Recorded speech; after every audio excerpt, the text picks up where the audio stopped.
Digital audio video classes, Board of Intermediate Education, Telangana State. Second year vocational courses, Livestock Management and Dairy Technology course. This is B. Rajaya, JL in LMNDT, Government Junior College for Boys, Nagar Karnool district.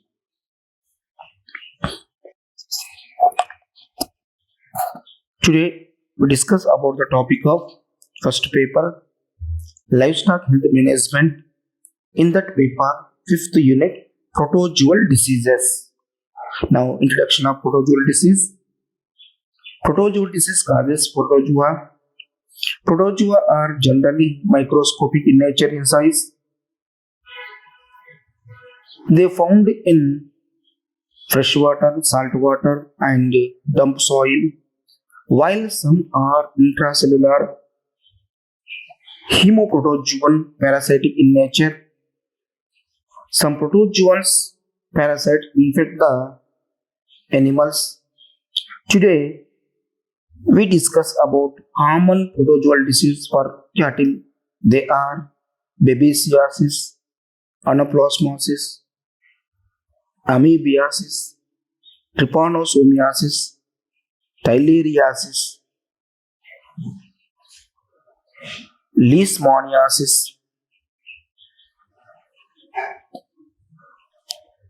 ఈరోజు live stock health management లోని fifth unit ప్రొటోజువల్ disease గురించి నేర్చుకుంటున్నాం. ప్రొటోజువల్ diseases కు కారణం ప్రొటోజువా. ప్రొటోజువా అనేది సర్వసాధారణంగా కంటికి కనబడినటువంటి సూక్ష్మజీవి. వీటిని కేవలం మైక్రోస్కోప్తో మాత్రమే చూస్తాము. ఇవి ఆకణ పర్ణజీవులు మరియు స్వేచ్ఛాయుత జీవులుగా, కొన్ని సహానువేష జీవులుగా నివసిస్తూ ఉంటాయి. ఇవి అన్ని రకాల వాతావరణంలో ఉంటాయి. ముఖ్యంగా మంచినీటిలో, ఉప్పు నీటిలో మరియు బురద నీళ్ళలో, కొన్ని కణంతస్థ రక్త పర్ణజీవులుగా మరి జంతువుల రక్తంలో నివసిస్తూ ఉంటాయి. వీటి వల్ల జంతువులకు అనేక రోగాలు వస్తూ ఉంటాయి. ఈరోజు మరి జంతువులకు వచ్చే సాధారణ ప్రొటోజువల్ డిసీజ్ గురించి నేర్చుకుందాం. అవి ఒకటి బెబీసియాసిస్, అనప్లాస్మోసిస్, అమీబియాసిస్, ట్రిపానోసోమియాసిస్, టైలేరియాసిస్, లీష్మానియాసిస్. ఈ వ్యాధుల గురించి మనం క్షుణ్ణంగా నేర్చుకుందాం. ముందుగా today topic is babesiosis, anaplasmosis, amoebiasis. Now we continue this topic, babesiosis. Babesiosis common name, tick fever, cattle fever, Texas fever, red water fever, pyroplasmosis. Babesiasis వ్యాధిని సాధారణంగా రకరకాల పేరుతో పిలుస్తారు. ముఖ్యంగా టిక్ ఫీవర్ అని, cattle fever, Texas fever, red water fever, pyroplasmosis అనే వ్యాధులతో పేర్లతో పిలుస్తూ ఉంటారు. Definition: babesiosis is a tick transmitted intracellular haemoprotozoan infection of cattle, buffalo, sheep, goat, horse, dog, pig, wild animals and characterised by fever, anaemia and haemoglobinuria. ఇక్కడ definition చూసినట్లయితే బెబీసియస్ అనే వ్యాధి ఈ గోమార్లు లేదా టిక్స్ వ్యాపించేటువంటి కణంతస్థ రక్త ప్రొటోజువల్ వల్ల వచ్చేటువంటి వ్యాధి. ఈ వ్యాధి ఆవులకు, గేదెలకు, గొర్రెలకు, మేకలకు, గుర్రాలకు, కుక్కలకు, పందులకు మరియు వన్యప్రాణులన్నిటి కూడా ఈ వ్యాధి వచ్చును.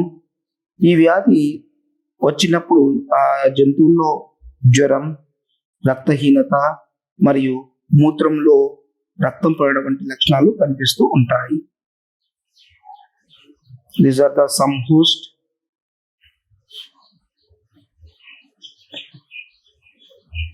Etiology. The disease is caused by Babesia bigmina, Babesia bovis, and cattle. వ్యాధి జనక శాస్త్రం చూసినట్లయితే బెబీసియా అనే వ్యాధి బెబీసియా బిగ్మైనా లేదా బెబీసియా బోవిస్ అనేటువంటి ప్రోటోజువాల వల్ల ఈ ఆవులకు బెబీసియాస్ వ్యాధి వచ్చును. Transmission. Mostly exotic breeds of cattle are more susceptible transmitted from affected to healthy animals through ticks, namely Bophelis, Exodus ricinus. సాధారణంగా ఈ వ్యాధి విదేశీ జాతి ఆవుల లోపట ఎక్కువగా సంక్రమించే అవకాశం ఉంటుంది. ఈ వ్యాధి వ్యాధిగ్రస్త పశువుల నుండి ఆరోగ్యవంత పశువులకు వచ్చే అవకాశం ఉంటుంది. ముఖ్యంగా ఇవి టిక్స్ వల్ల వ్యాపించే వ్యాధి. ముఖ్యంగా ఈ వ్యాధిని కొన్ని రకాల టిక్స్లు ఈ వ్యాధిని వ్యాపింపచేస్తుంటాయి.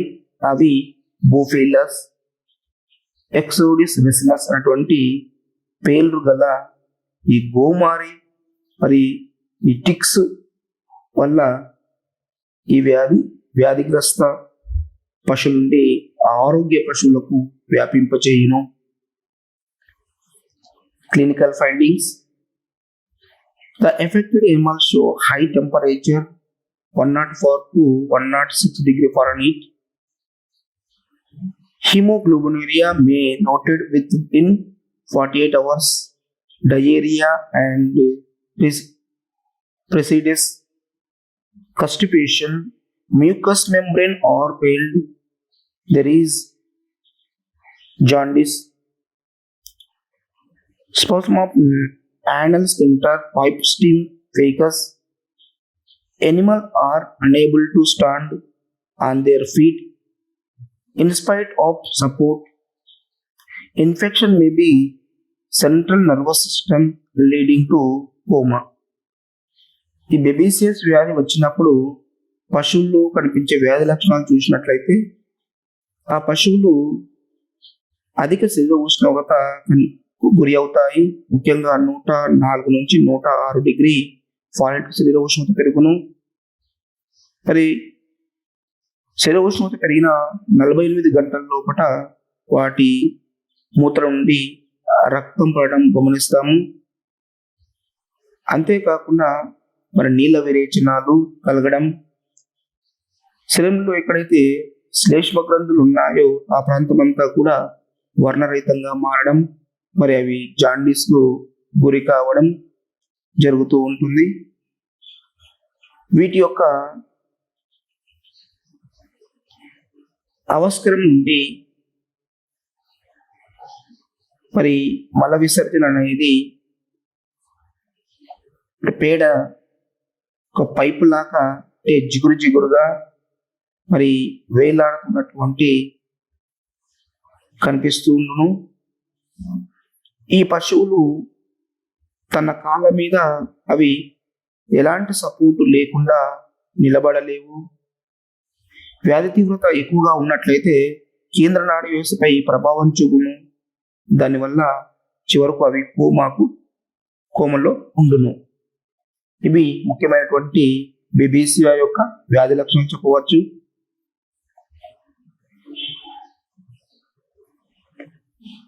ఇక్కడ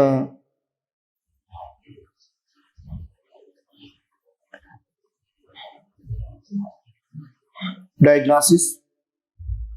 Diagnosis made on the presence of parasites in the blood smear. Rhabdomyoseph organism are seen in the RBC. వ్యాధి నిర్ధారణ చూసినట్లయితే వ్యాధిగ్రస్త పశువుల యొక్క రక్తాన్ని మనం మైక్రోస్కోప్ కింద రక్త పరీక్ష చేసినట్లయితే ఆ రక్తంలో కూడా ముఖ్యంగా ఆర్బీసీలో ఈ రాడు మరి కామ ఆకారమైనటువంటి పరాన్నజీవులు మనకు క్లియర్గా కనిపిస్తాయి. ఈ విధంగా రాడ్ కామ ఆకారమైనటువంటి ఈ పరాన్నజీవులను ఆధారంగా చేసుకొని ఇది బెబీసియస్ వ్యాధిగా గుర్తించవచ్చు. ఇక ఒక బ్లడ్ ఫిలిం అందులో మీకు క్లియర్గా పింక్ కలర్లో గ్రీన్ కలర్లో ఆర్బీసీ లోపల ఉన్నటువంటి పరాన్నజీవులు మనం క్లియర్గా గుర్తించవచ్చు. Treatment. The drug of choice is diminazene acetate 3.5 milligram kg for body weight, deep intramuscular, or oxytetracycline 10 milligram kg for body weight, injection for muscle or injection for venous for 5 days. Can be treated if the drug of choice is not available. Supportive therapy with dextrose 20% to 1 liter, injection for venous, and hemotonic should be considered. Babesiosis వ్యాధికి చికిత్స వ్యాధి సోకినటువంటి పశువుకు diminazene acetate injection 3.25 milligram KG for body weight చొప్పున మరి కండరాలకు ఎప్పించవలను. Oxytetracycline 10 milligram kg for body weight చొప్పున అది మజిల్కు కానీ నరాలకు కానీ ఇంజెక్షన్ 5 రోజుల వరకు చేయించవలను. వీటితో పాటు మరి ఖచ్చితంగా వాటికి 20% dextrose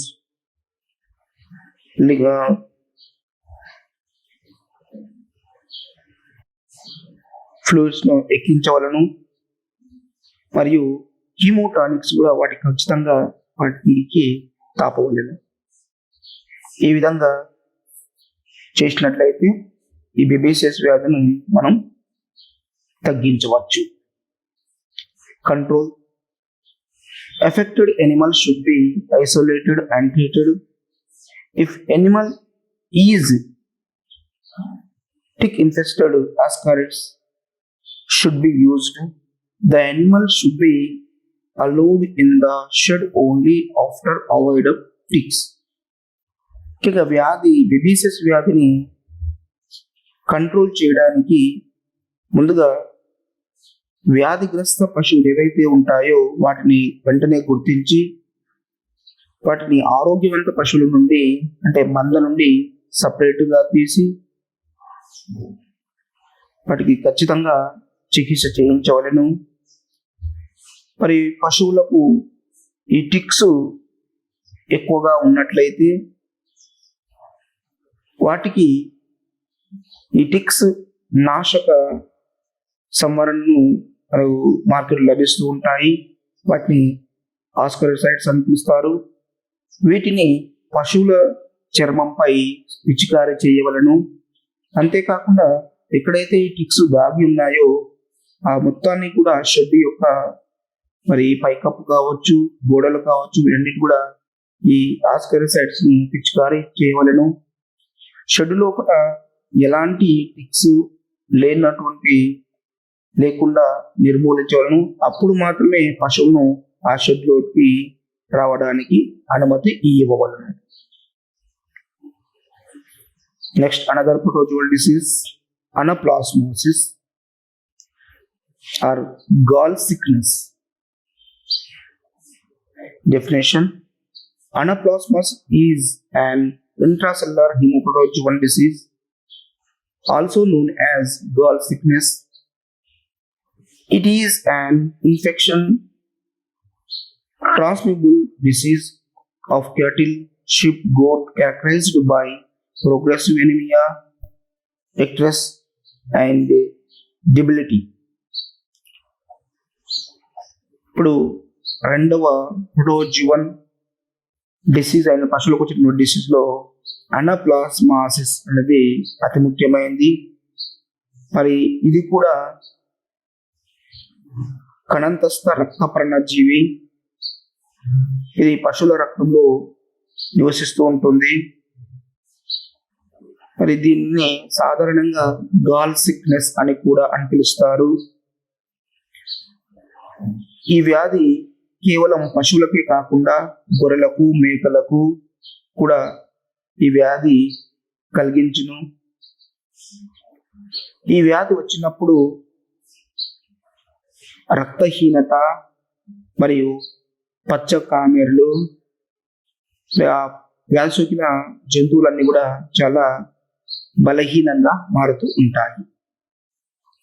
etiology: the causative agent is anaplasma species which is seen in red blood cells. The cattle having anaplasma marginae, sheep and goat anaplasma ovis, horses anaplasma equi. These anaplasma species to affect the specialized animal. ఇక్కడ etiology చూసినట్లయితే అనేక రకాలైనటువంటి అనప్లాస్మా జాతులు వివిధ రకాల జంతువులకు వ్యాధులు కలిగిస్తుంటాయి.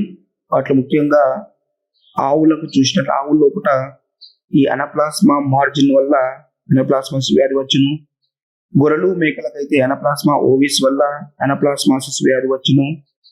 హార్సెస్కి వచ్చినట్లయితే మరి అనప్లాస్మా ఈక్వై అయినటువంటి ప్రోటోజువా జీవి వల్ల అనప్లాస్మాసిస్ వ్యాధి కలుగును.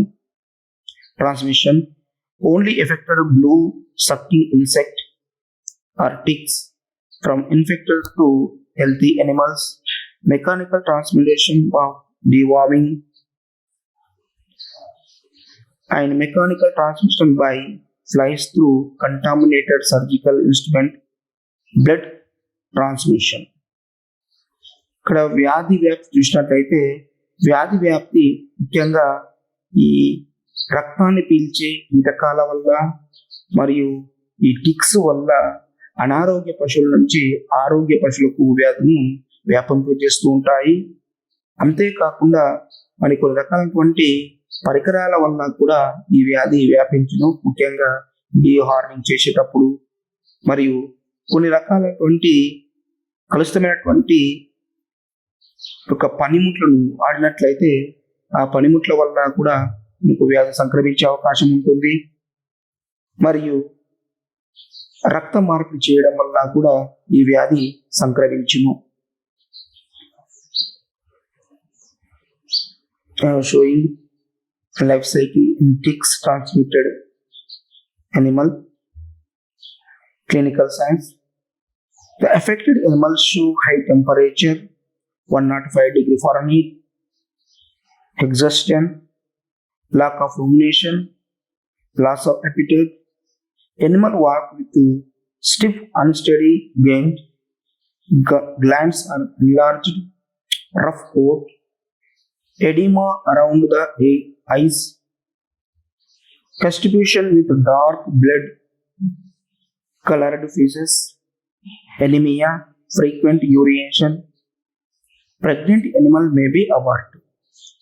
ఇక్కడ అనప్లాస్మాసిస్ వ్యాధి వచ్చినప్పుడు కనిపించే లక్షణాలు చూసినట్లయితే ముందుగా వ్యాధి సోకినటువంటి పశువులు అధిక శరీర ఉష్ణోగ్రత పెరుగును. ముఖ్యంగా 105 డిగ్రీ ఫారెన్హీట్ పెరుగును.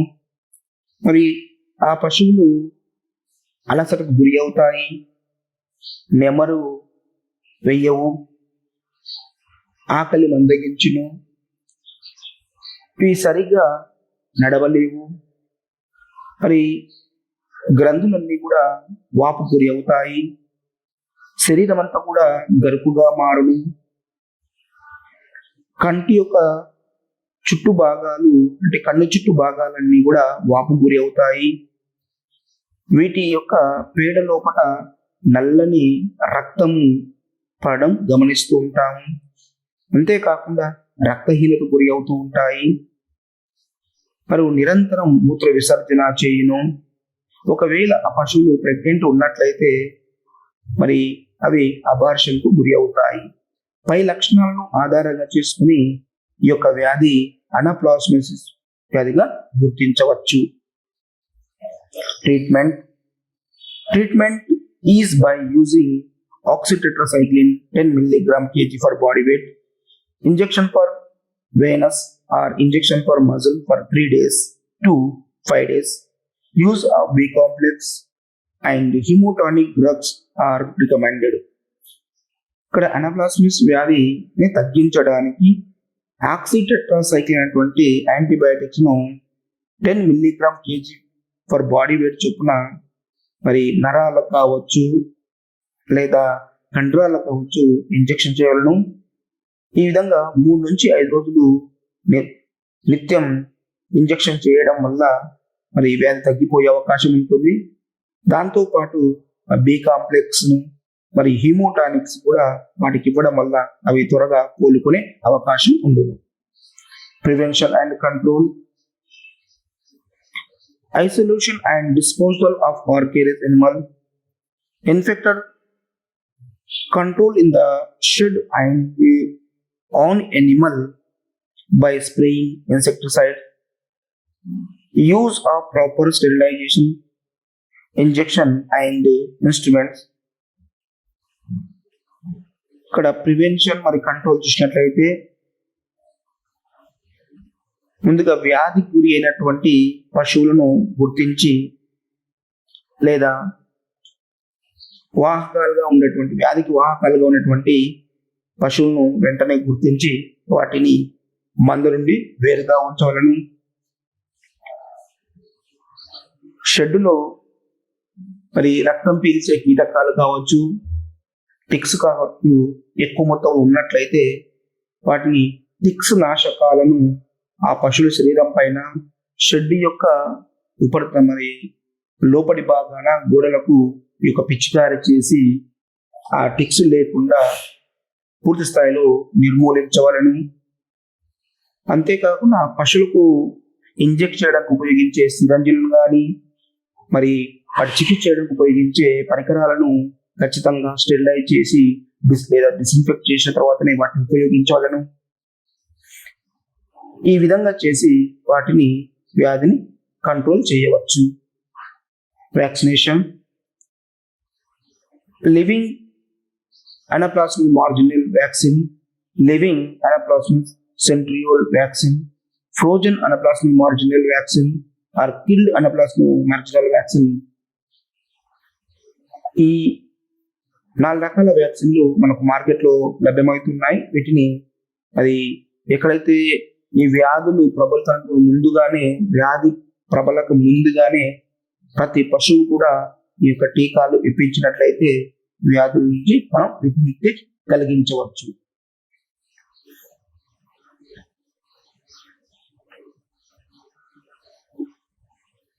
ఇప్పుడు amoebiasis. Now amoebiasis. Introduction. Amoeba are unicellular organisms, most of which are non-pathogenic. Entamoeba bovis in the intestine of cattle is non-pathogenic. Transmission. Entamoeba transmission of infection is by ingestion of mature cyst. ఈ ప్రోటోజువల్లో అతి ముఖ్యమైనటువంటిది amoeba. Amoeba అనేది మరి ఆకణ సూక్ష్మజీవి. వీటిని unicellular అని పిలుస్తారు. వీటి నిజమైనటువంటి కణ నిర్మాణం వీటిలో కనిపించదు కాబట్టి వీటిని యూనిసెల్యులార్ జంతువులు అని పిలుస్తారు. ఇవన్నీ కూడా సాధారణంగా మరి స్వేచ్ఛాజీవులుగా ఉంటాయి. అమీబాల్లో కొన్ని మాత్రమే వ్యాధులను కలిగిస్తూ ఉంటాయి, మిగతావన్నీ కూడా వ్యాధి రహితంగానే జీవిస్తూ ఉంటాయి. ముఖ్యంగా ఇవి మంచినీటిలోను ఉప్పు నీటిలోనూ నివసిస్తూ ఉంటాయి. కానీ ఒక ఎంటామీబా బోవిస్ అనేది మాత్రమే మరి పశువుల పేగులో అంతర ప్రాణజీవిగా నివసిస్తూ ఉంటుంది. దానివల్ల పశువుకు అమీబియాసిస్ అనే వ్యాధి రావడం జరుగుతుంది. వ్యాధి వ్యాప్తి, సాధారణంగా వ్యాధి వ్యాప్తి చూసినట్లయితే ఎంటామీబాలు మరి అవి తినేటువంటి దానిలో కావచ్చు, ముఖ్యంగా కలుషితమైనటువంటి దాన మరియు కలుషితమైనటువంటి గడ్డిని తీసుకున్నట్లయితే ఆ గడ్డి లోపల మరి ఈ యొక్క మ్యాచ్యూర్ సిస్టమ్ ఉన్నట్లయితే ఒక వ్యాధి సంక్రమించును.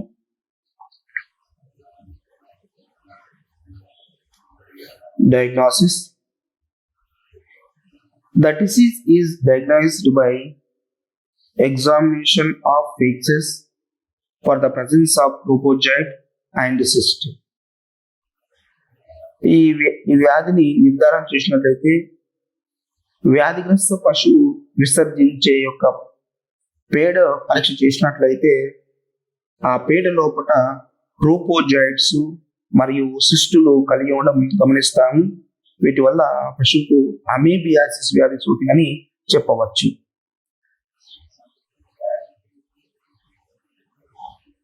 These are the life cycle of Entamoeba histolytica.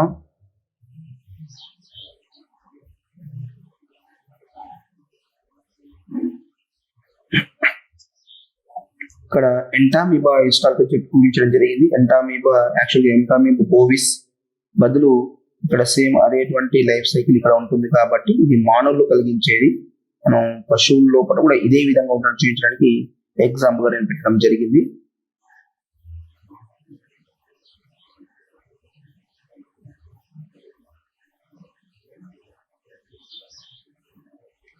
Now assignment.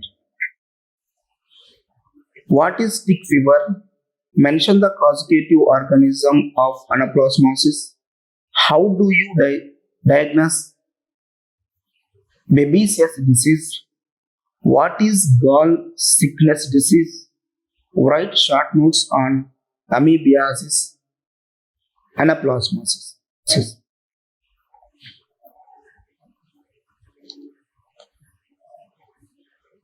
ఇక్కడ అసైన్మెంట్ ఇవ్వడం జరిగింది. మరి విద్యార్థులు ఈ క్వశ్చన్స్ అన్నింటినీ నోట్స్లో రాసుకుని వీటికి సంబంధించినటువంటి ఆన్సర్లను తయారు చేసుకోగలరు.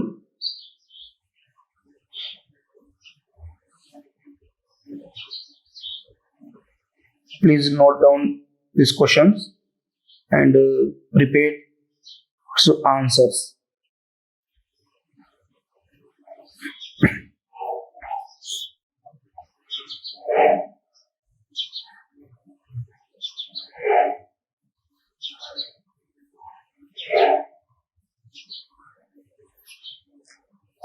ఈరోజు ప్రోటోజువా డిసీజ్ లో కొన్నిటిని మనం తెలుసుకోవడం జరిగింది. ముఖ్యంగా బేబీసియాసిస్, అనప్లాస్మోసిస్, అమీబియాసిస్ వ్యాధుల గురించి మనం క్షుణ్ణంగా ఈరోజు నేర్చుకోవడం జరిగింది.